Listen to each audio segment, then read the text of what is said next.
Não sou eu quem fala quando abro a boca. É alguma forma louca e enrugada que diz ser sábio. Calar a voz que diz ser sábio. Parar a voz. Causar atrito no átrio santo. Destroçar tantos planos traçados pelos mitos esquecidos que cumprem pena na prisão dos quadros expostos nas salas da solidão.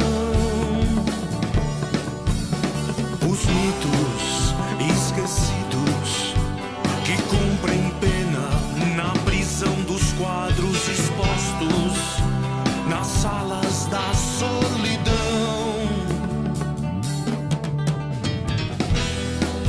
Transparente vai correndo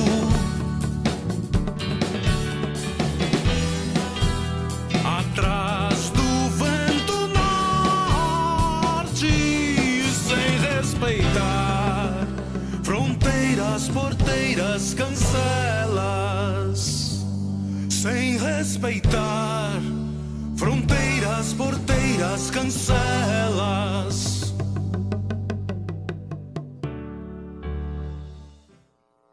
Sua Excelência, o artista, o palco por onde passam aqueles que fazem poesia, música, teatro, dança, aqueles que fazem arte. O panfletário, quando ele surgiu, eu me lembro de um cara assim, cabeludo na época, um óculos redondo, né? Assim, tipo revolucionário. E eu me lembro que ele criou também, na época, um varal. Esse varal, quem viveu aquela época se lembra, eram colocados poemas, onde as pessoas paravam para ler. Prazer em tê-lo conosco, professor. Prazer todo meu, Ferreira, de estar aqui e compartilhar com você, né, essa experiência agradabilíssima, né, de trabalhar com poesia e revelar às pessoas o quão a poesia é necessária, assim como é necessário o ar que nós respiramos, assim como é necessário o arroz e o feijão que ingerimos, né? A poesia é indispensável para a vida em todos os aspectos. A poesia existe, a poesia está. Né? Poesia é sentimento, é emoção, poesia é razão. Porém, o problema não é a poesia. O problema é o poema. Porque o poema é a materialização da poesia. E quando se pretende fazer o poema, é indispensável trabalhar com vários códigos, né? O código da escrita, o código visual, o código sonoro, o código gráfico. Então, a bem da verdade, o poema materializa a poesia. E a linguagem, a meu ver, é a expressão máxima da poesia. Então, o poeta, a meu juízo, é um alquimista da linguagem. Agora, a poesia está. Eu costumo dizer que todos nós, seres humanos, trazemos conosco um poeta. Todos nós nos emocionamos, todos nós temos sentimentos, todos nós, enfim, nos impactamos, né, com algo tanto de interessante como um momento de felicidade, um momento de tristeza, de angústia, de melancolia, de êxtase. Portanto, todos nós, a meu ver, trazemos conosco um poeta. Agora, o problema, como eu disse, é o poema. Esse é o grande desafio do poeta. É traduzir essa poesia em poema. É materializar essa poesia em poema. Bom, daqui a pouco nós vamos falar de música também. Bom, você já percebeu que nós começamos bem. Eu vou apresentar para você daqui a pouco o Ian, o Danilo, e nós vamos conversar com ele sobre música daqui a pouco. O Ian está aqui conosco, eu quero que ele, nessa abertura, já nesse nesse abraço com o qual eu recebo, que ele falasse um pouquinho a respeito disso também. Afinal de contas, ele como compositor sabe mais que ninguém como nós temos que saber trabalhar com a palavra. Prazer em tê-lo conosco, querido. Boa tarde, Ferreira. Boa tarde a todos os nossos amigos aqui. A poesia, né, ela é essencial dentro da música, né, porque a poesia ela prevê ritmo. Né, e não só isso, né, se você pegar a ideia antiga, por exemplo, dos gregos, a poesia era uma das musas. Né, e tanto a poesia quanto a música ela eram irmãs. Os gregos eles acreditavam nessa origem das artes com as 9 musas que traziam toda essa questão, né, da relação do ser humano, não só com a natureza, mas também com a ideia de ser humano integral. Né? Ou seja, você deixar de existir enquanto um mero animal, né, e absorver determinadas condições de observação da natureza e ir além disso. Né? Eu costumo entender a música, por exemplo, como algo que está acima, né, até do pensamento. Né? O que nós fazemos enquanto música é o corpo físico dela. E os antigos, como Fábio de Oliveira e outros pesquisadores ali do século XIX, XVIII, eles entendiam a música como algo anterior à execução do mundo. E a poesia tem essa característica também. Aí entra a questão da letra, e eu queria só uma observação sua. Pois não. Cheguei a fazer essa pergunta lá há uns 2 anos, aí num dos programas. Dá para comparar uma obra de arte abstrata, uma pintura abstrata, com uma música instrumental? Por que eu estou te fazendo essa pergunta? Porque nos 2 casos, às vezes você vê uma obra abstrata, cada um vê uma coisa, recebe aquela imagem de uma forma.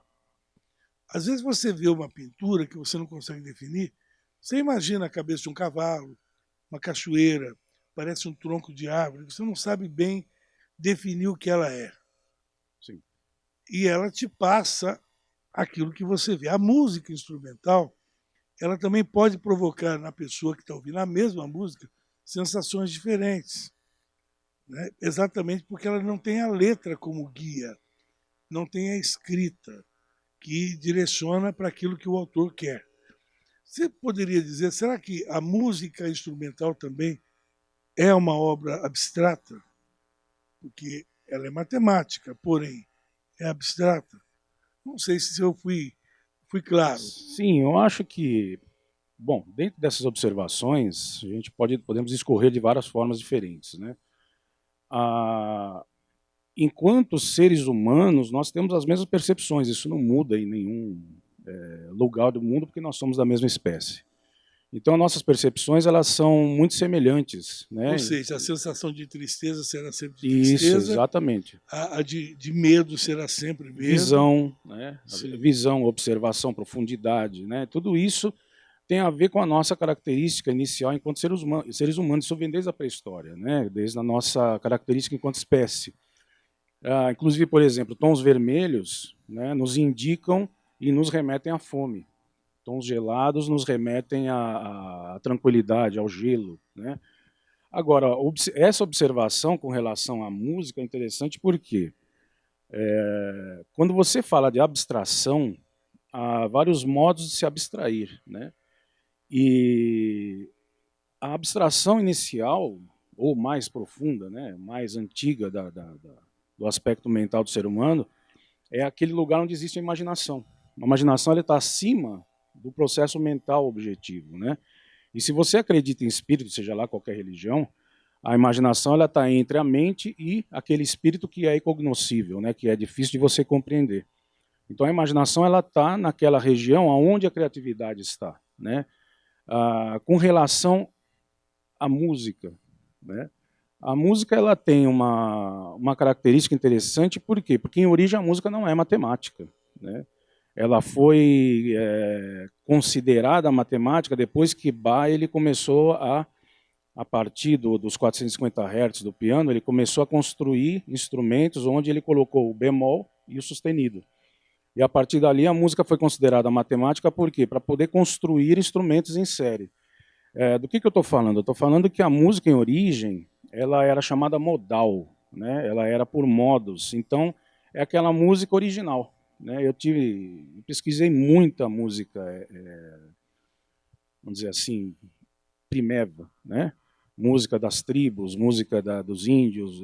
Isso aí foi uma época onde eu estava indo para aquela região da música onde existe mais algo erudito, né? A minha origem é ali praticamente rock progressivo, ainda que eu tenha uma relação muito profunda com o samba, com outras características. Mas aí eu me cansei um pouco do academicismo da música, né? E eu fui atrás do primitivo, que é onde está o mistério. Então ali existe aquela ideia da música modal, né? A música feita em modos, que é aquela música, a música das tribos, a música africana, o blues, né? Onde existe a música árabe, a música oriental, que ela é feita em modos, ou seja, já viu o blues que tem aquele som que faz, né? Que é a música nordestina também? Isso é modalismo, né? Ou seja, não há variação. E esse é o grande mistério da música. Depois entra a música tonal, a partir de Bach, onde ele definiu tons no piano, ou no cravo na época, né? E mais para frente chega a terceiro modo de se fazer música, que é a música serial, que é a música feita aí sim com processos não só matemáticos, mas intuitivos. Fica uma Professor, coisa mais uma completa. verdadeira aula. Viu? Verdadeira aula. Bom, eu vi aqui que você... Bom, olha só. Quando eu falei do Planeta Diário, quando você vê lá aquela marca, aquele globo, aí eu vi escrito planetário. Lá eu falei panfletário, planetário. Eu me lembro que o Superman também era jornalista, né? É jornalista. Então. Você também, quando tira o óculos, você fica diferente. As pessoas não te reconhecem como... É difícil não me reconhecer, você falou, mesmo tirando os você óculos. Você falou que vai agora falar. Você vai mudar o formato do óculos? Ou... Mesmo... É boa, né? Os óculos são meus companheiros, né? Então, a gente tem essa marca, né? Sim, sim. Eu também tenho essa marca. São amigos íntimos, né? Confidentes. É justo. Né?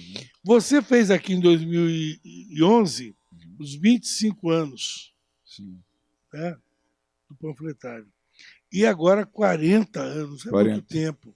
Sim. É uma luta, né? Eu estava ouvindo o músico fazer uso aqui da palavra, e quando a confecção do poema, eu penso muito na questão da musicalidade. Né? Além da construção das imagens, sim, também há essa questão da melodia, dos sons. É muito interessante isso, né? Porque ritmo, é uma conjugação de elementos justamente que compõem justamente o poema. Né? Sim. Então é muito interessante porque você estava comentando aí, né, da música intuitiva, inclusive, né? E é muito interessante porque quando você, isso deve acontecer muito contigo, quando você elabora uma música, você pensa, você sente, você pensa essa música, não é? E como você vai atingir o ouvinte, claro. Né? Então tem muito daquilo que a gente estuda, né, que diz respeito aos signos, né? Quer dizer, como é que você evidentemente vai persuadir, você vai convencer, você vai aliciar o ouvinte ou o observador, não é? Claro. Então é muito interessante isso, né? Bacana. E no momento que você está confeccionando, no meu caso, e provavelmente também deve ser no seu, no momento que você está confeccionando, é uma confecção, né? Tudo isso vem à mente, né? Quer dizer, é um processo alquímico, né? Sim. Eu costumo dizer, né? É muito interessante. Moraes, isso, né? E tem muito a ver com a música, né? A gente está falando tem a ver. Muito a ver com a música. E assim como o caso da música, o poema também requer, no seu acabamento, né, a questão da interpretação. Para você realmente poder passar aquilo que você... e da forma como você está querendo dizer. Então, a participação do Moraes é pequena. Hoje ele vai vir, outras vezes já está intimado a retornar, porque ele não participou ainda de Sua Excelência o Artista. Mas eu gostaria que você... Qual é a câmera do Moraes? Aquela câmera ali. gostaria que você fizesse uma interpretação de um poema nesse fechamento de bloco pra gente, Tá certo. para mostrar a interpretação, porque o poeta ele tem que ser meio ator também, né? Sim. Para poder passar verdade naquilo que ele escreve. Tá certo. Então, em A sua comemoração, câmera é aquela. em comemoração aos 40 anos de panfletário, né, eu vou falar a vocês um poema que tem muita relação com a questão melódica. Pois não. Né? Então, o título é Metalíngua ou Metalíngua. A palavra é oca é boca. A boca evoca, a oca ecoa. Dentro e fora, agora e à toa. A pá, lavra, é meta. Meta, fora. Sim, ples, mente, a pá, lavra, avoa, avoa, avoa. Salve, salve a poesia. Salve, salve a arte salva. Vamos para o intervalo de volta já.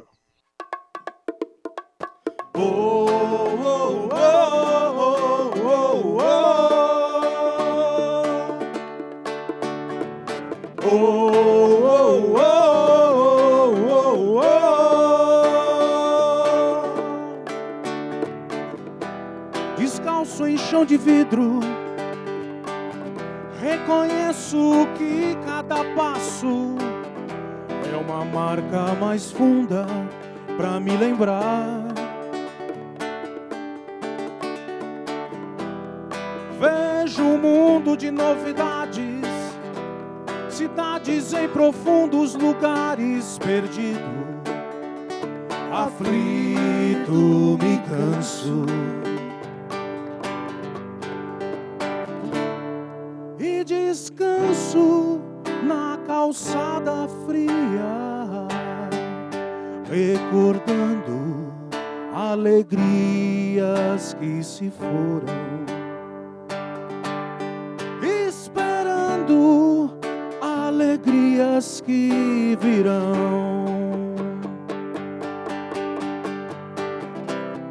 Meu coração cheio de marcas, eu sou só um cara que sonha coisas proibidas.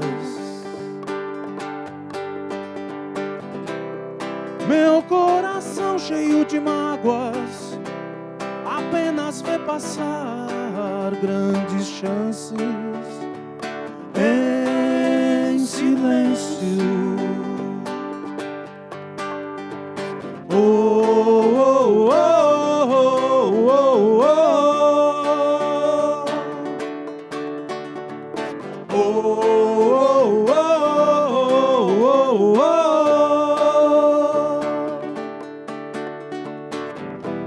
Me empreste seu sorriso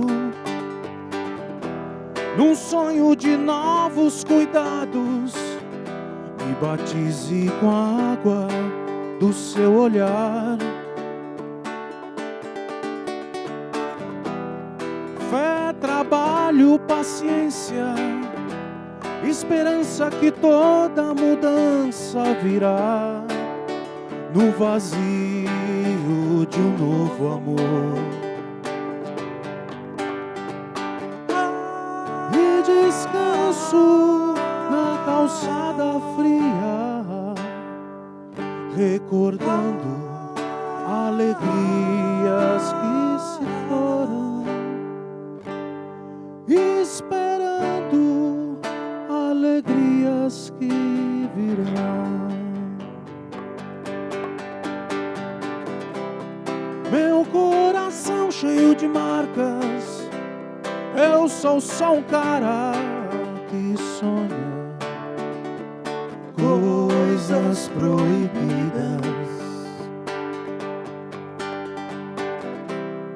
Meu coração cheio de mágoas apenas vê passar grandes chances em silêncio.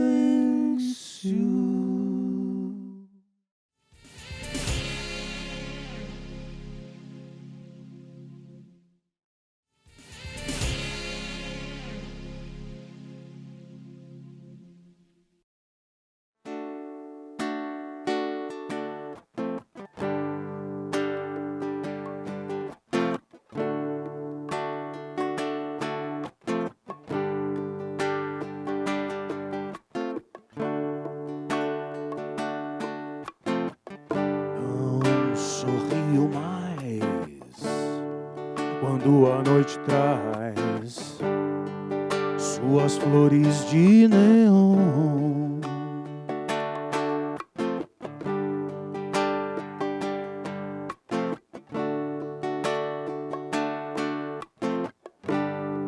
Não me importo mais se suas luzes não se refletem em meu olhar. Meu sangue agora atinge o letreiro dos hotéis. Meu coração oculto sob o chão bate alto iluminando o asfalto. Sinto-me só. Sinto-me só. Sinto-me só. Sinto-me só.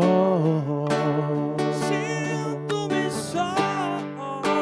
Sinto-me só.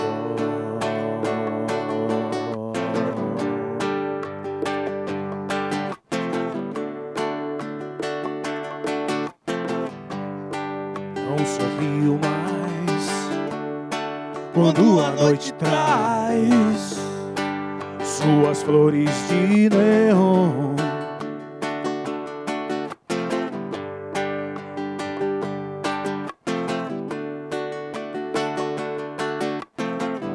Não me importo mais se suas luzes não se refletem em meu olhar. Meu sangue agora atinge o letreiro dos hotéis. Meu coração oculto sob o chão bate alto iluminando o asfalto. Sinto-me só. Sinto-me só. Sinto-me só. Sinto-me só. Sinto-me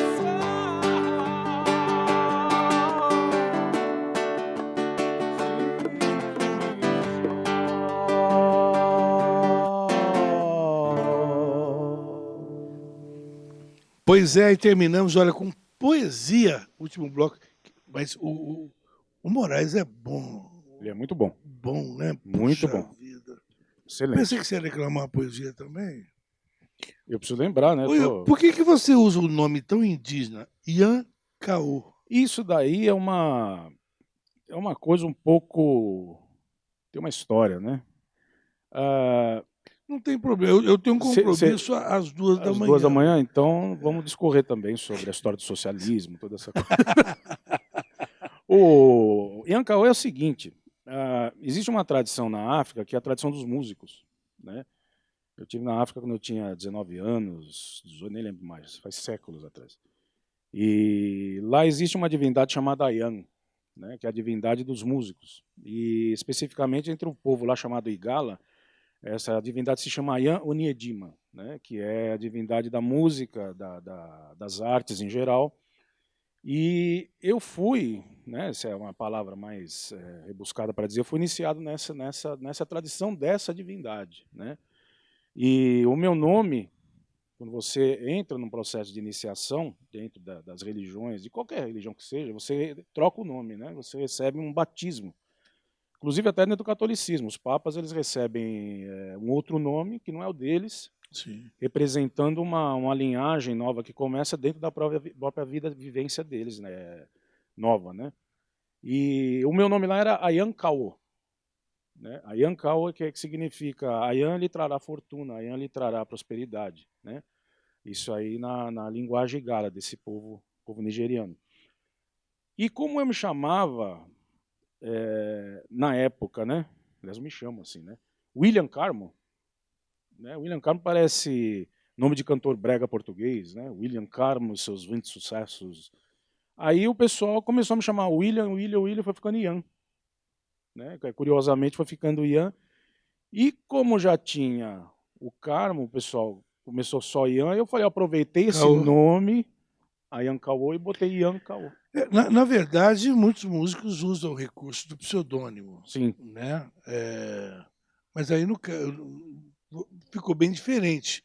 Você é uma figura diferente. Você É, criou um estilo, sim. do cabelo, do cavanhaque. Isso é uma boina? É um boné? O que que é? Isso é uma boina francesa, né? Boina francesa. Não precisava Mas, na verdade, por causa da esnobar careca também, que eu uso o incluir. chapéu. Porque... Não precisava incluir o francês. Então, mas é bacana. E é bacana que tem tudo a ver com o trabalho que você desenvolve. Sim, É algo parece que já pronto, personalizado, né? Porque tem muitas coisas que não combinam, né? Às vezes você vê o nome do cantor não combina com a música que ele canta. Eu já vi muito disso, né? Agora, por onde andava você esse tempo todo que as pessoas não estavam dando voz a você? Até pela sua participação já na primeira parte do programa, a gente percebe que você é um estudioso de música, que você é uma pessoa que leva muito a sério o que você faz e que você tem sempre algo a dizer. Se não te der voz, sim. né? Onde andava você? Eu estava um pouco coadjuvante. Eu nunca fui uma pessoa muito de me expor, né? Nunca fui muito uma pessoa de ser front leader, né? Inclusive, eu toquei com o Naná Vasconcelos por um período e ele me ensinou a estar à frente das coisas. Que eu falava para ele, eu falei, eu sou baterista por timidez, né? Comecei tocando baixo ali nos meus 17 anos, né? Mas eu me tornei baterista por timidez, porque eu queria ficar atrás do instrumento, né? Porque agora eu tiro uma dúvida. Eu adoro aprender, Pois não. adoro aprender. Comigo é Então, me ensina a, a posicionamento dos instrumentos numa banda, num palco, sim, são basicamente parecidos. Um mapa de palco já vem certo. quase que igual. Isso é técnico, isso é estético, é obrigatório. Por que, por exemplo, a bateria não pode ficar na frente? Né? Sim. Por que os violinos, por exemplo, não podem ficar na frente? Por que é sempre nessa mesma esse mesmo formatão, esse caixote? Ah, Eu estou perguntando se é questão pois não. técnica, porque pode ser uma questão até acústica, ou por uma questão de comunicação entre os músicos durante a apresentação. Qual é o segredo? Então, hoje em dia, na verdade, hoje em dia isso nem tem mais tanta importância em termos de reverberação, na verdade, que é a origem dessa característica de você colocar os instrumentos assim.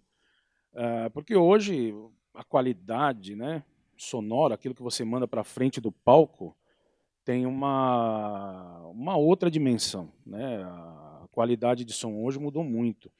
Mas, classicamente, coloca-se a percussão atrás, né? E os instrumentos vão vindo, uma questão até de timbres, por conta da reverberação. Você vê que a orquestra, a percussão fica lá atrás, que ela reverbera muito mais. E, em geral, a percussão ela tem uma característica, principalmente nos graves, de haver uma reverberação pelo chão. E violinos, oboés, outros instrumentos dentro da estrutura erudita, eles vão para o alto, né, porque é o agudo. Agora, as bandas, em geral, meio que copiaram isso, né? Copiaram isso daí. Então, em geral, a bateria ela fica na frente também por questão estética, porque ela é um instrumento mais espetacular, como a percussão, né? Uma coisa grande ali que você talvez não tiveram aonde colocar de alguma forma, mas tornou-se uma regra, né? Eu mesmo já quebrei essa regra. Eu fazia alguns shows com a construção antigamente que eu botava a percussão na frente, né?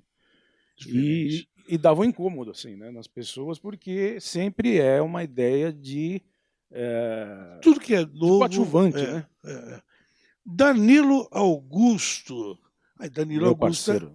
é nome de cantor de música sertaneja. Danilo Augusto. Então, só faltava ser Danilo e Augusto. Formar uma dupla. Prazer em recebê-lo. Muito prazer, Ferreira. Obrigado pelo convite. E parece dois nomes mesmo, né? Eu tenho até um último no meu sobrenome, que é André, que é Danilo Augusto da Luz André. Então seriam três, né? Poxa vida, hein? O nome... 3 nomes você tem. Eu como sou o artista de frontman, né? Eu nunca fui... Você é mais produção, né? eu trabalho arranjo, mais produção. com produção musical. Que bacana. Eu já toquei em muitas bandas já, né? Várias formações já, mas eu nunca fui o frontman, porque eu também não tenho voz para isso, né? Então eu sempre O que fiquei... você toca normalmente? Tudo? O produtor tem que tocar tudo, ou não? Eu comecei tocando violão, Sim. né? Autodidata mesmo, sozinho, né? E depois eu já caí para o baixo para fazer a minha primeira banda. Eu comecei tocando contrabaixo, e depois eu arrisquei na bateria e fiquei um bom tempo na bateria, também em meados ali de 2006 até 2010 ali. O baterista, E depois... quando ele vai... Já que você está falando em arranjo, já aconteceu de você preparar um arranjo de uma música e, de repente, você... Porque o baterista sempre tem a vaidade, tem aquele momento em que a música até ela fica longa demais, porque tem que dar o espaço para o cara fazer o showzinho particular dele ali. Tem. Ele tem que mostrar um grau de dificuldade, tem que dar o espaço para a guitarra gritar ali, porque senão não vai aparecer na música. Quer dizer, você se vira para arrumar o espaço para eles querem aparecer. Sim, todo músico ele busca o seu espaço, né? E eu já toquei com todos os tipos de músicos já, né? E a vaidade? E alguns bateristas que eu já toquei, né? Eles sempre... Mas, Danilo, e se não é necessário? A música não pede aquilo, mas mesmo assim... Depende da música. Vocês dois estão de sacanagem comigo aqui. Né?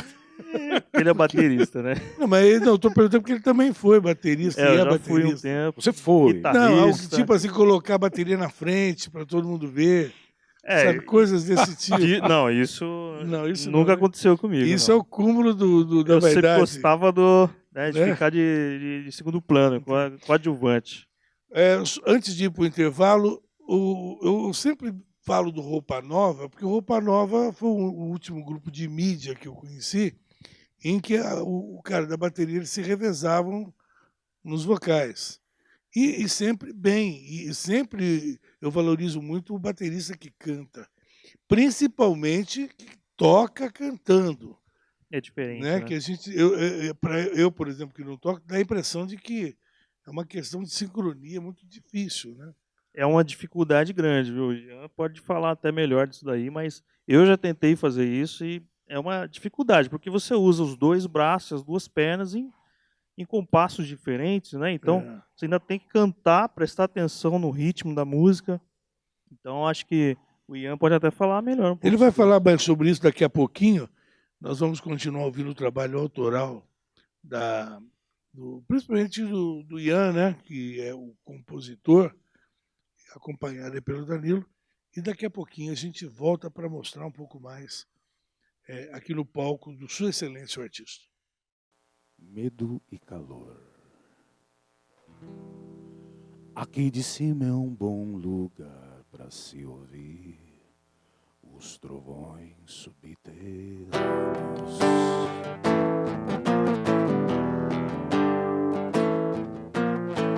Suando distantes nos limites da cidade, onde se escondem as verdades dos leões e dos ladrões de vidas. Os muros falam pelos desesperados e os viciados em utopias soltam sussurros que são abafados pelos trovões subterrâneos.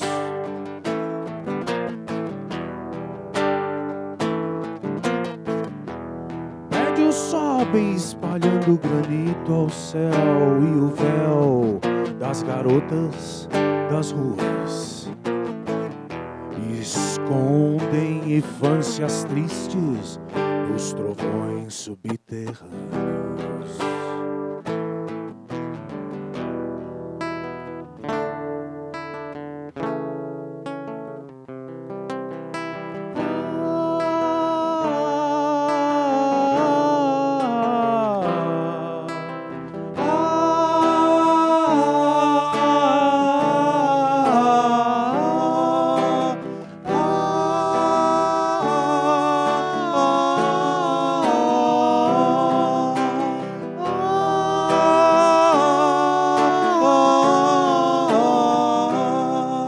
A neblina se dissipa, levando os filhos da noite.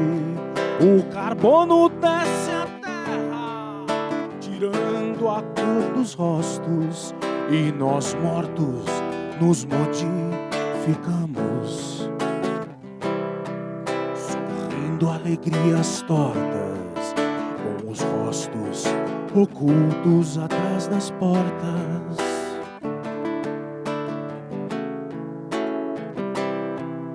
Os bichos conhecem os trovões subterrâneos, os cegos veem os trovões subterrâneos, as crianças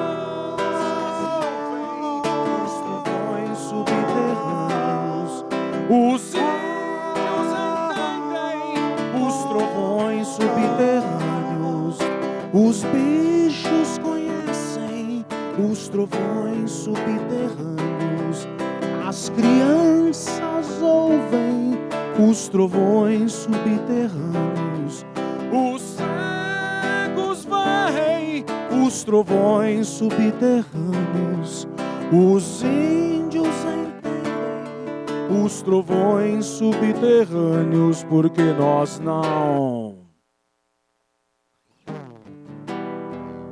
Eles estão no piso, no liso, nos fatos e lógicas, nas joias pisadas, nas bombas roubadas, nas visões e intenções que explodem no seu peito na hora da raiva, que crispam seus dedos na hora da dor, que te escapa da boca na hora do gol. Para compreender os mitos, é só não conter os gritos de alegria. Para compreender os ritos, é só não conter os gritos de alegria.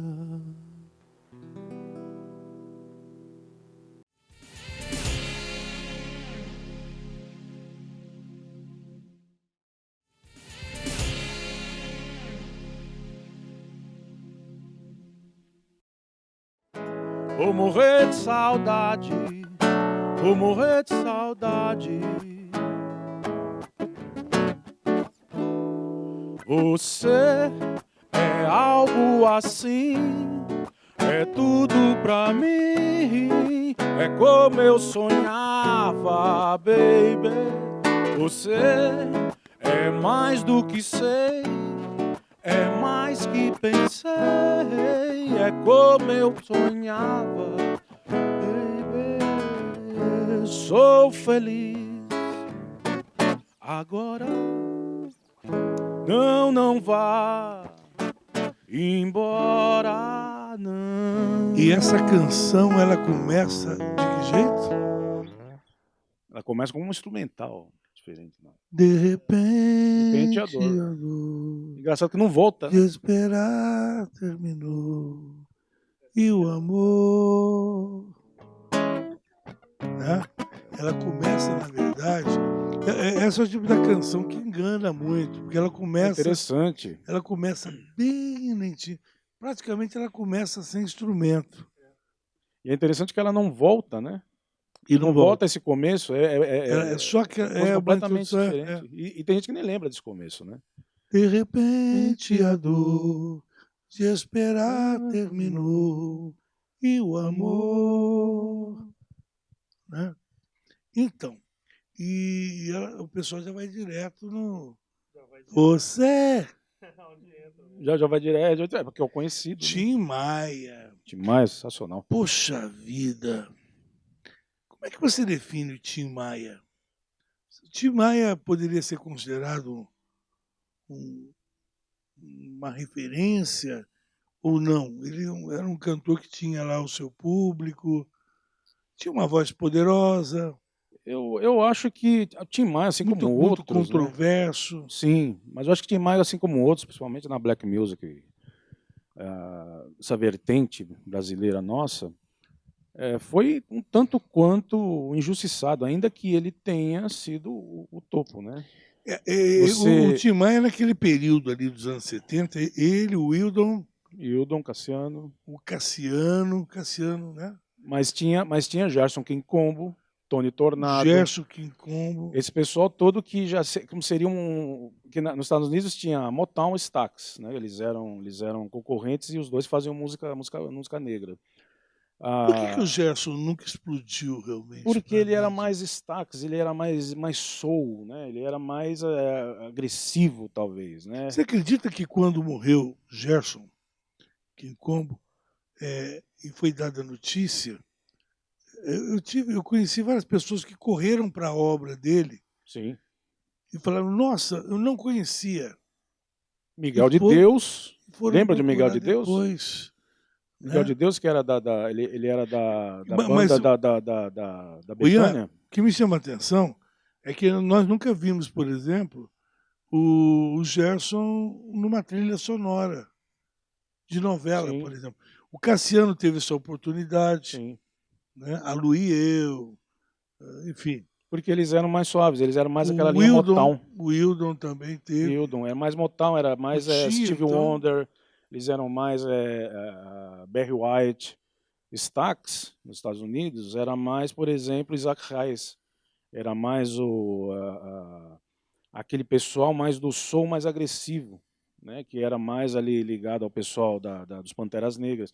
E a Motown, ainda que tivesse aquela estrutura de black music muito boa também, eles faziam uma música que o branco gostava mais. Né? Então, acho que aqui no Brasil teve essas duas vertentes sem haver uma declaração, né, sem haver uma... Mas a separação ela existiu. E eu acho que o Tim Maia ele é muito importante na música brasileira. Inclusive, o Roberto e Erasmo eram do grupo Sputniks, né? Que era um dos grupos da Jovem Guarda ali, do começo do rock and roll. Dizem que se o Raul tivesse chegado antes aqui, eles seriam nossos Beatles. Né? De tamanha importância que eles tiveram. Você estava comentando comigo fora do ar a respeito... Qual que foi aquela... que nós citamos o Ronivon? Ronivon é que você citou aquele período dele. Isso, que ele gravou 3 discos essenciais de rock progressivo, né? Que era uma coisa que não se admitia. Mas o Ronivon, ele era um cara que ele estava ali inserido no contexto da Jovem Guarda, mas ele não era. Não era. Mas o Rony... Ele era algo como o David Bowie nosso, assim. O Rony, ele flertou muito com vários estilos. Sim.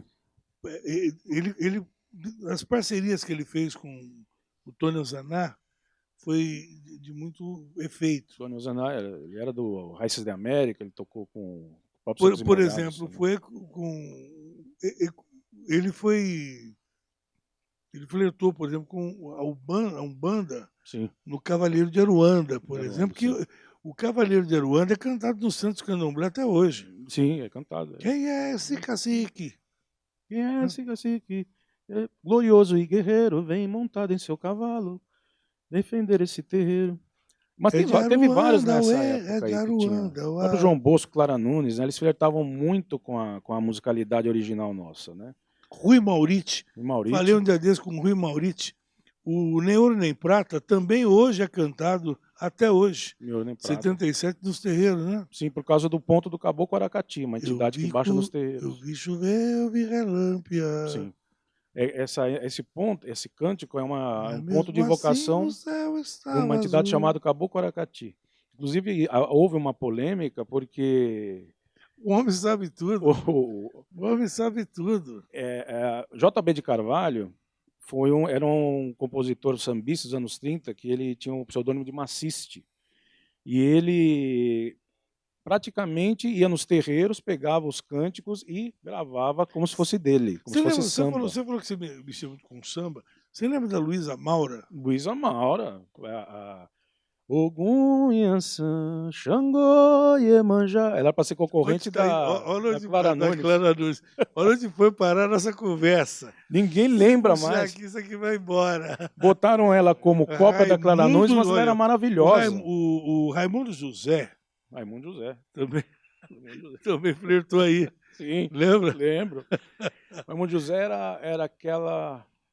Eu não vou lembrar agora. Sou filho de santo, nada vai me pegar. Isso. Sou coberto dos pés da cabeça. Isso, Amigo, uma vida bandinha. vai me derrubar, essa mesmo. O do boné, como é que ele chama? O sambista? Não, nós tivemos também o sambista, como é que ele? Eu esqueci o nome. Agora pegou dois caducos falando aqui. Um olhando para a cara do outro, perguntando como é que é o Ele nome tinha um dele. boné que não tirava, como é que chamava? Você está falando do Luiz Américo, Luiz do filho Américo. de santo. Ele lá. gravou muitos. Do filho da véia. Filho da velha, oi, não tô pega falando pra nada. você. Pega dois velhos tentando lembrar. Ai. Mas era uma época riquíssima, porque o imaginário das religiões afro-brasileiras ele interpenetrou muito, né? Inclusive Cuba, por exemplo, e outras regiões aqui das Américas, quando qualquer músico que grava um disco, ele sempre bota uma música dentro da tradição deles. Aqui nós esquecemos completamente dessas vertentes. Né? Bacana. E você tem um adicional que a gente percebe nas músicas. Eu acho que o Danilo pode até me ajudar a definir melhor esse estilo que a gente vê na obra do Ian. Quando eu vi esse clipe que nós vamos encerrar, esse clipe com o qual nós vamos encerrar agora o programa, cara, eu achei fantástico. A pintura no rosto, a produção, quer dizer, é uma coisa muito mística, muito diferente, uma música muito forte. Quer dizer, você toma cuidado com os detalhes. Sim. Né? Eu acho que o simbolismo na música se perdeu. É o mais pouco, recente, né? esse? Esse é o mais recente. Como é que é o nome?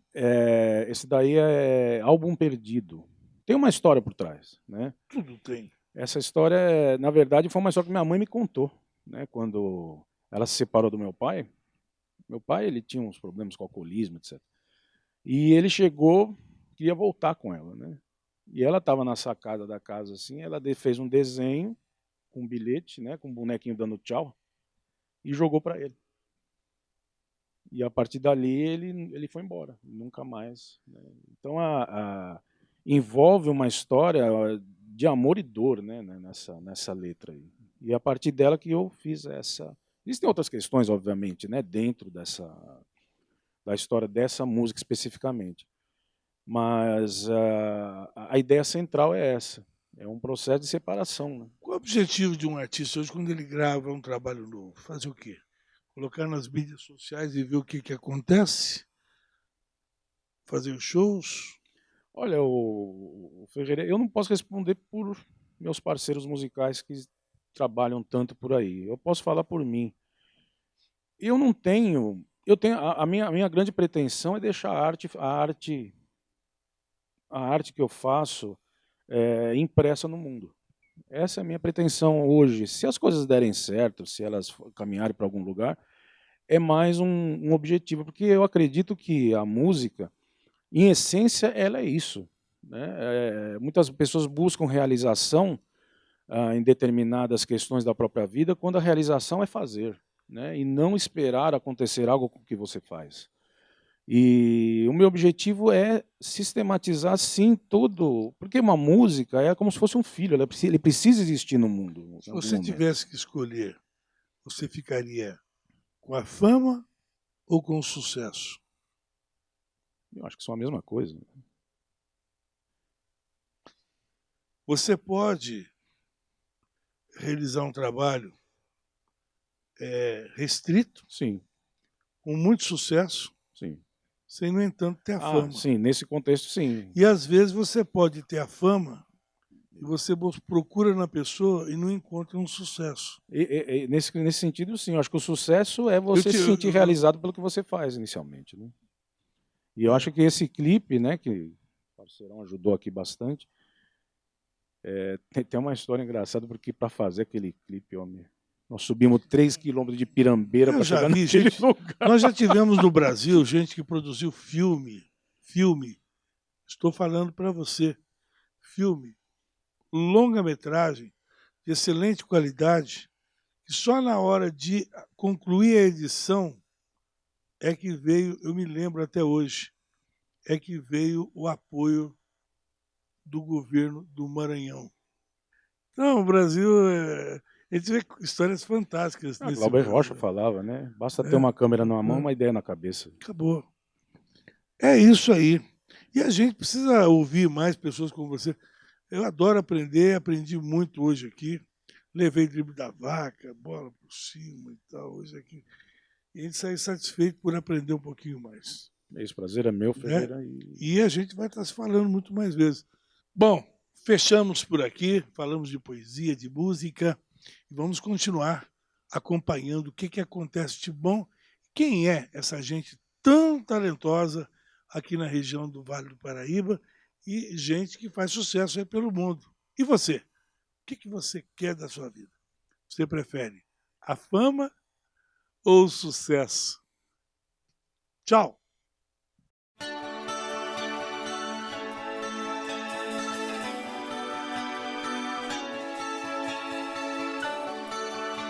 Eu não vi quando você jogou janela abaixo.